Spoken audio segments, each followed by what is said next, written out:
Surely you must know how much I cherish this book. And I turned to it again this week and want to quote from one of Martin Luther King Jr.'s first sermons, given when he was only 25 and still in graduate school. His sermon title is Rediscovering Our Values, written in the early 50s. And now hear this with the ears 60 years later. The trouble isn't so much that we don't know enough, but it's as if we aren't good enough. The trouble isn't so much that our scientific genius lags behind, but our moral genius lags behind. The great problem facing modern man is that the means by which we live have outdistanced the spiritual ends for which we live. So we find ourselves caught in a messed up world. See, if I was preaching to another congregation, they'd say, well, okay.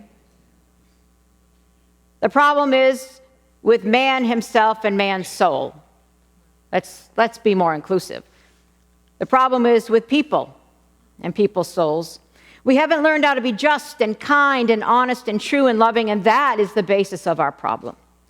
The real problem is that through our scientific genius, we've made of the world a neighborhood, but through our moral and spiritual genius, we've failed to make it a brotherhood and a sisterhood. And the great danger facing us today is not so much the atomic bomb that was created by physical science, not so much that atomic bomb that you can put in an airplane and drop on the heads of hundreds of thousands of people, as dangerous as that is. But the real danger confronting civilization today is that the atomic bomb, which lies in the hearts and souls of people, capable of exploding into the vilest of hate and into the most damaging selfishness. That's the atomic bomb that we've got to fear today. The problem is with us, within the heart and the souls of people. That is the real basis of our problem. And my friends, all I'm trying to say is that if we are to go forward today, we've got to go back and rediscover some mighty precious values we've left behind.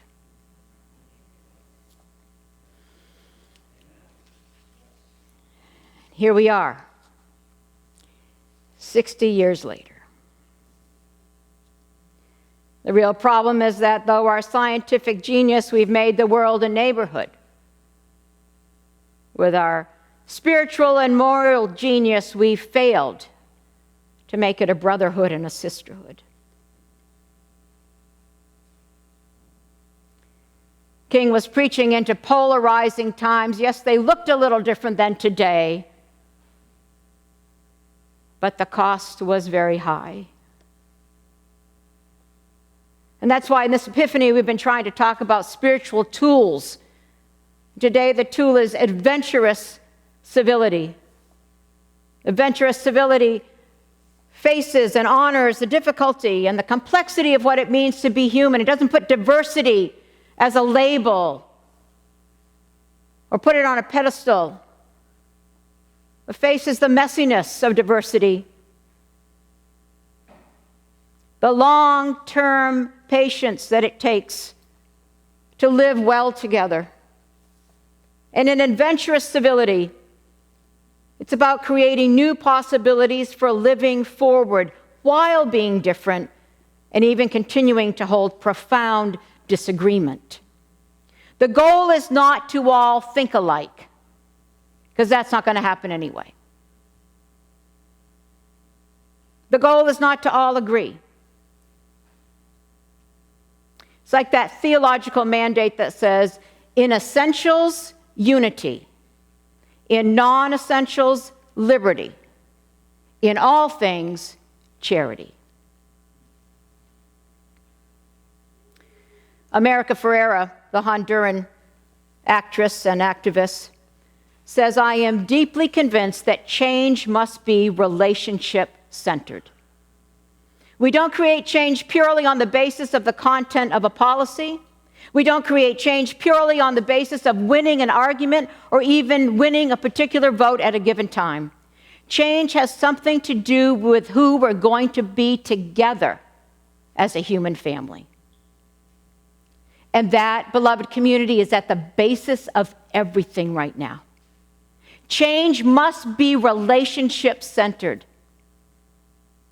We have to choose how we're going to live together. And it is no breaking news that what we're doing right now is not working. It is not working for any of us. We are more stressed out, more anxious, more divided, angrier than we have been.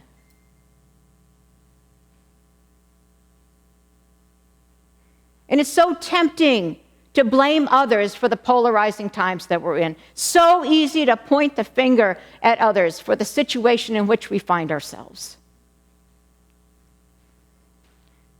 And that's so not helpful. To be able to look within. Restore us, the psalmist says, O God of our salvation. Salvation just means wholeness. This is a prayer of David. It can be our prayer today. God, help us. Restore some wholeness within and around us. Don't let us return to this folly. Don't you love that word?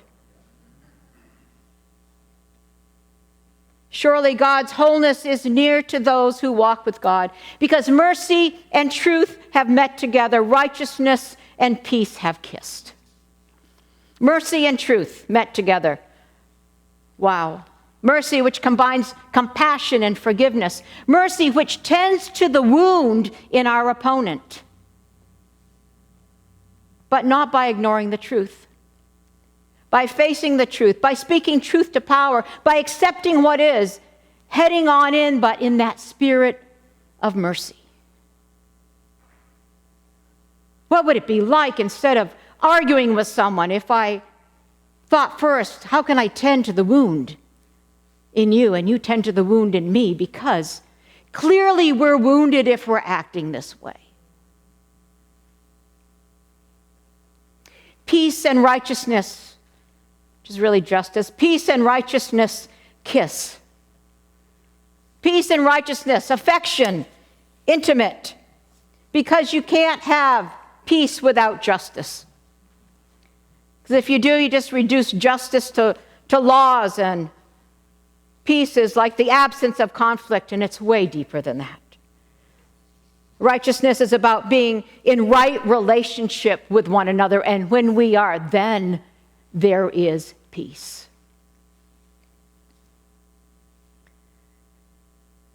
Is anybody with me so far?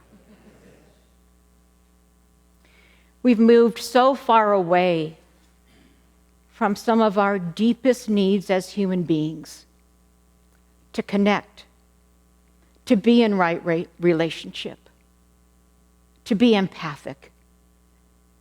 This is how we're made. And so when we step away from those things, the dehumanization that is all around us begins to erode our own deepest humanity.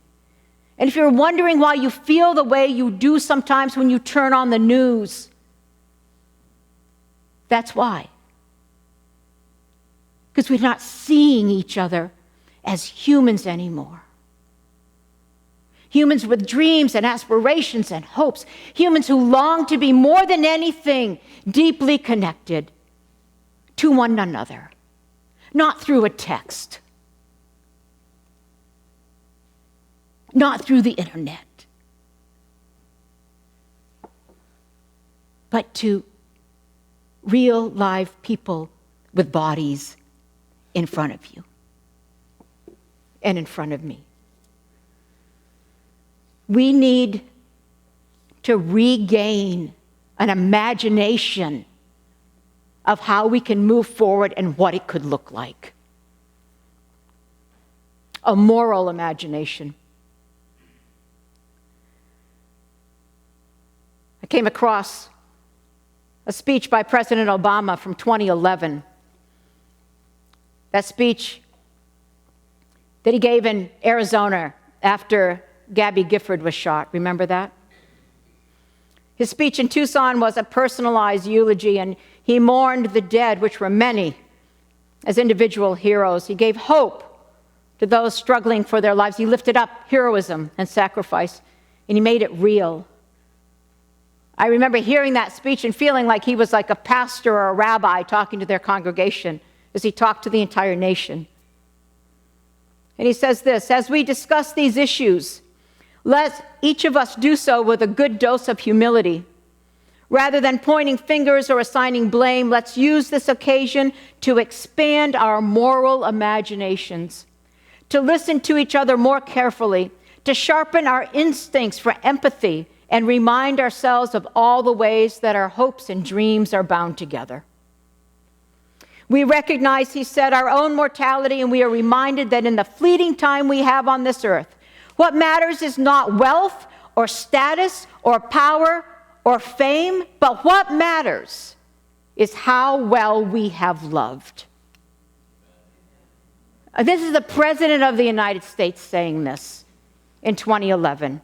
How well we have loved, and what small part we have played in making the lives of other people better. How well we have loved.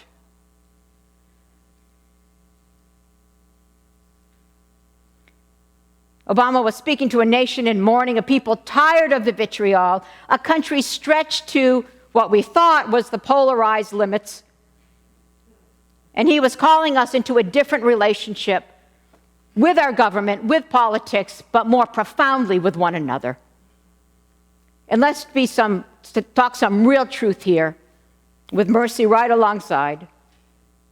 It's a harsh reality that sometimes, and I'm speaking for my own self, sometimes our relationship, these are my words, not Obama's, by the way, just so you know, that sometimes our relationship to the state, our nationalistic and partisan affiliations stifle our ability to form true community.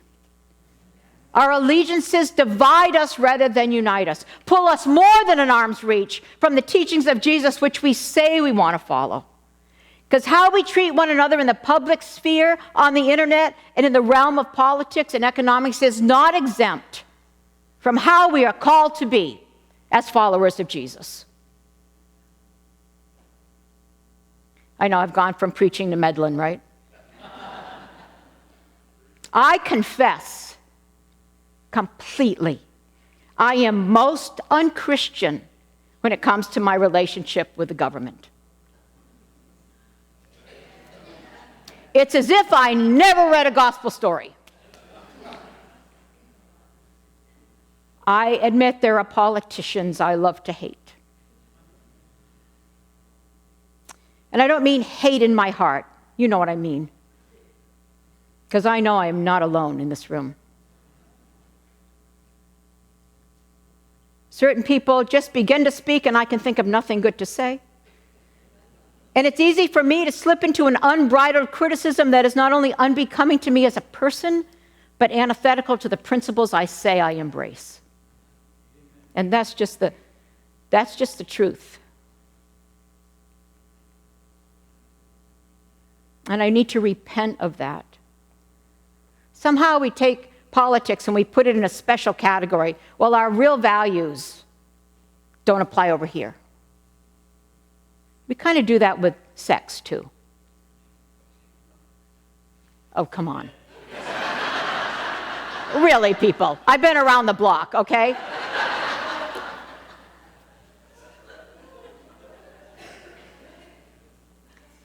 The values and principles we say we hold need to apply to every area of our lives.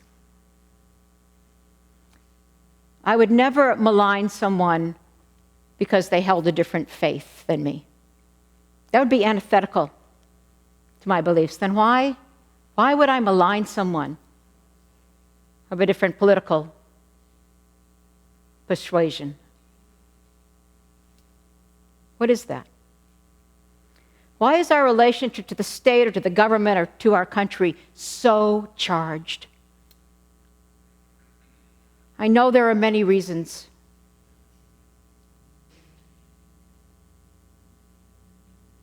But what is our highest allegiance? Is it to the state? To some government?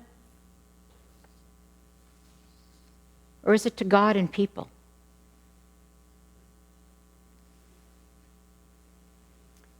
If love is our measuring stick, and if love is to spark our moral imagination of how we look forward to being with one another, the only way to do that is with great humility, with patience, and to see each other as people, as humans, as brothers and sisters first, and primary and foremost. King said, I believe that what self-centered people have torn down, people who are other-centered can build up. I still believe that one day humankind will bow before the altars of God and be crowned triumphant over war and bloodshed, and nonviolent, redemptive goodwill will proclaim the rule of the land. I still believe, he said, we shall overcome. He pledged his allegiance, not just to the ideal of America, but first and foremost, that principle of radical love and abiding nonviolence in thought, word, and deed.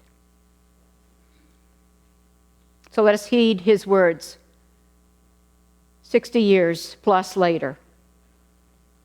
If we're going to go forward, we must return to some of those precious values of humility, of patience, of adventurous civility, of radical in love, so that mercy and truth may meet, and righteousness and peace may kiss, and that we can move forward with great moral imagination. Because, friends, it is not an exaggeration to say our very lives depend on it. Amen.